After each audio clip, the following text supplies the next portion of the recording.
Hello everyone, in this video, we'll demonstrate how to cut a double-sided key using the CONDOR XC003. First, turn on the machine.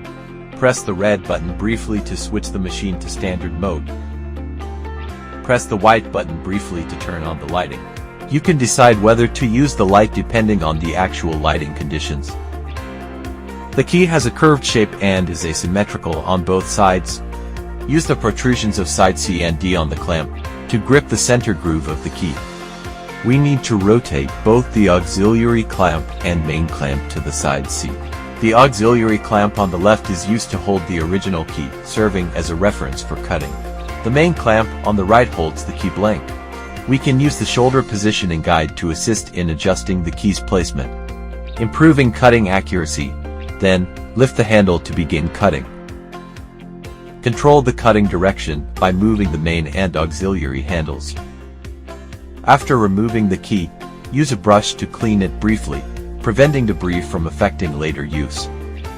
Next, we need to rotate both the main and auxiliary clamps to the side D. Flip the key and clamp it again on both sides.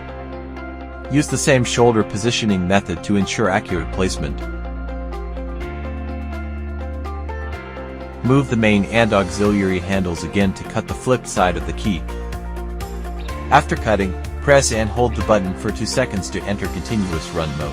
Polish the key to remove burrs and uneven edges. Once polished, the double-sided key is ready. The unlocking works great. That's all for the XC003 tutorial on cutting double-sided key, fully meeting all your cutting and polishing needs. The innovative standard mode makes cutting safer and more energy efficient. If you still have questions about the XC003, feel free to leave a comment. See you in the next video.